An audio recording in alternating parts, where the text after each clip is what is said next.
and welcome to Imola for round 2 of the FIA World Endurance Championship.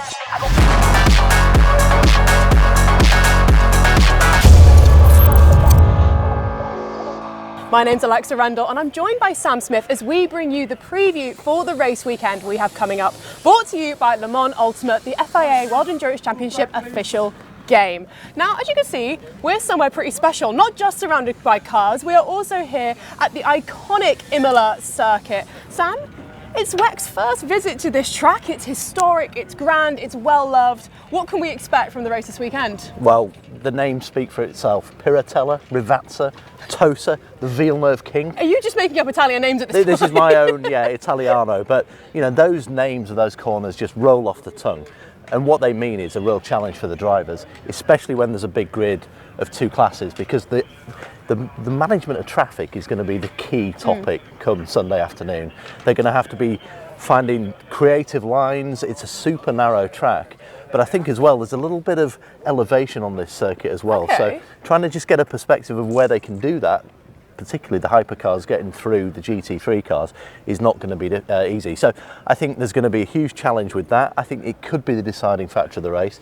And of course, with it being so narrow, we expect a lot more full course yellows and safety cars than we had in Qatar. We're expecting thousands of fans to be joining us this weekend. I think it could be one of the biggest Italian races we've had, which is incredibly exciting. So let's chat about the hypercars that the fans will be coming to see.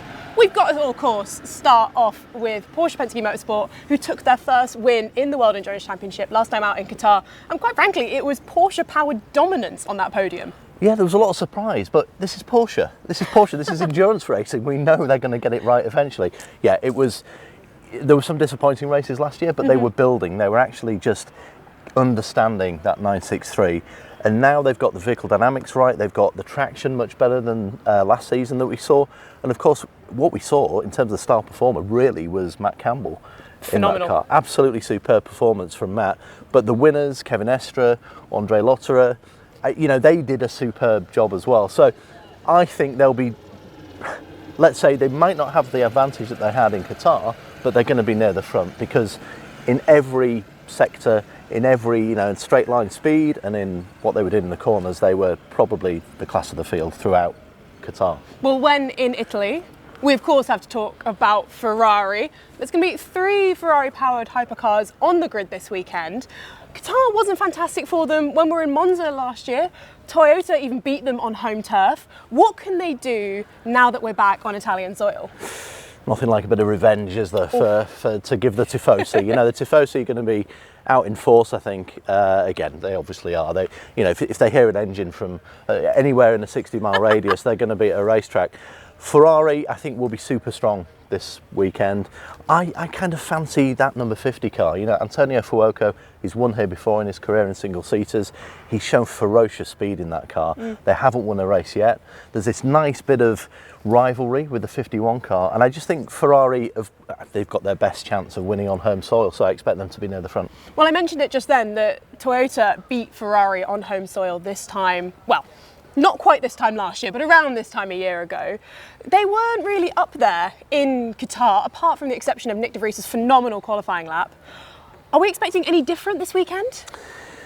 It has to be for the reigning champions. I mean, they had a really disappointing first round of the series. The one real ray of light was Nick de Vries's performance in qualifying. Superb effort from him. Lots of real good positive sort of points that I think he will just blend in there, hit the ground running with Kamui Kobayashi and Mike Conway. They already feel like a really tight squad there. So I think de Vries is one to watch. I think Toyota, that they will be better pace management because they were a little bit spiky in terms of what they were doing during their stints in Qatar. Yeah, I think they're going to be back where we're used to seeing them, which is near the front of the field. Well, let's talk about something quite unique for Cadillac this weekend. They've only got 2 drivers in their team. Why on earth would they do that? Well, it's completely unique in hypercar terms. There's never been a duo. Alex Lynn and Earl Bamber are in that car. Sebastian Bourdais is racing elsewhere. He was in the car. They've got a bit of a rotation system going on. We're going to see double IndyCar champion Alex Palau in that car, which I'm really looking forward to. That'll be cool. In Le Mans. But yeah, there's nothing in the regulations to say you can't have 2 drivers, so why not? Gives a bit of extra seat time for racing drivers, and guess what? They love it. Well, actually, we are coming up to the Alpine right now, so it only feels right to talk about them. The best of the new kids out in Qatar, and there's a small change to the team this weekend that, of course, we really ought to talk about. Yeah, well, the first thing we need to do is say get well Ferdy. Had a shunt at Aragon, has hurt his back. He's getting fixed up really quickly. Fit as a fiddle. He'll be back in the car really soon. We've got Jules Gounon, not Jean-Marc Gounon. Show my age.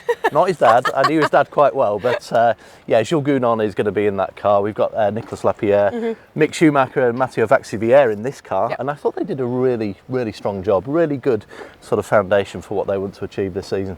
And of course, a home race for many drivers and teams up and down the grid. It would be remiss for us to not talk about Lamborghini and Isotta Francini. Home race for them. What can they do here on home soil?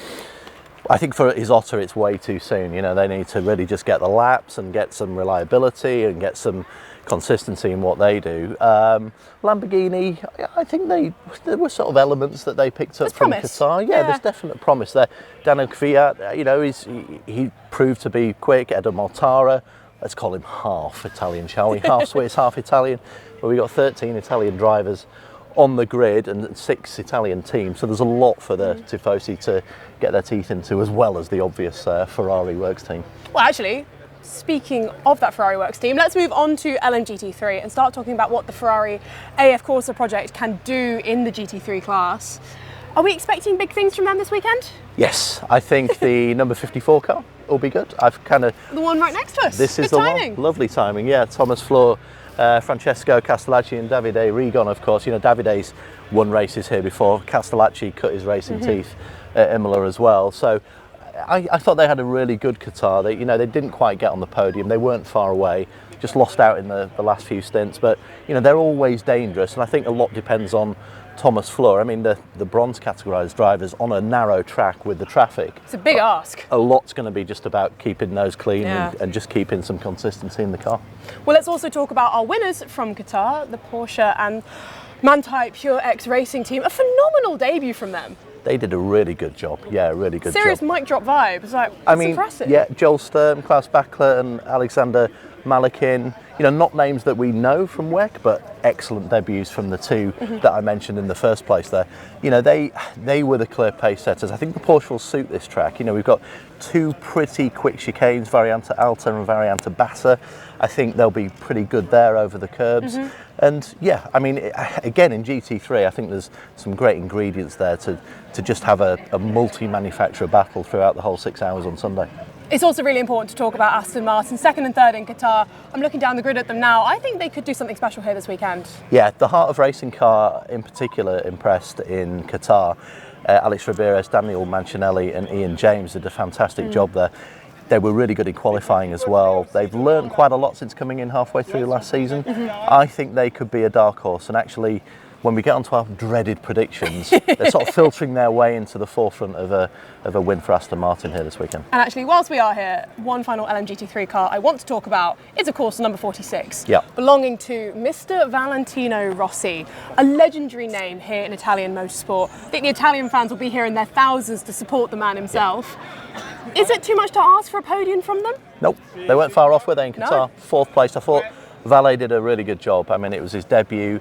There was a lot of pressure on him, but guess what? He can take pressure, Alex. I don't know where that came from. You know, I don't know what he's done before in his career. I thought he was really impressive, the way that he just dealt with this multi-category motorsport, because it's not easy to just come in when you've had the sort of solitude of being on back 2 wheels and just doing your thing. So I thought he integrated himself really well. You know, he's from about 30 miles away from here, between here and really good point. Between Imola and Misano. You know, his hometown is not far away. He'll have a massive amount of support here, and so he should. And obviously, you know, some of the crowd. I think we're anticipating a bumper crowd here this weekend, and there's going to be so much to see. Let alone the legends of the sport being involved in this championship now. So yeah, I think he's got a genuine chance of a podium this weekend. Well, go on, Sam. We'll be very brief because I'm pretty sure the guys want to take this incredible picture behind us. But hit me with your predictions for the weekend. I'm going to stick with my Heart of Racing GT3. I think they've just got a feeling that they're due a big result. They've kind of been brewing up to it in the last 3 quarters of the season that they've done. I'm going to go for heart over head. Ooh. And I'm going to go for the number 50 Ferrari. I just think Fuoco Nielsen and Miguel Molina, they've been really threatening to take a win. To get Ferrari AF Corse's second WEC win here on home turf would be huge. The place is just going to absolutely erupt. So yeah, I think they've got a really good chance. Thank you so much, Sam, and thank you so much for joining us. There's still tickets available if you want to join us here on the ground in Imola this weekend. We'd love to see you, but if not, head to FIAWEC.tv for where you can watch where you are. And also make sure you're following along on all of the FIA WEC social media, because we're bringing you updates throughout the weekend. That's it from us. Make sure you're following along for the debrief after the race with the best interviews we can get. We'll see you there. Arrivederci.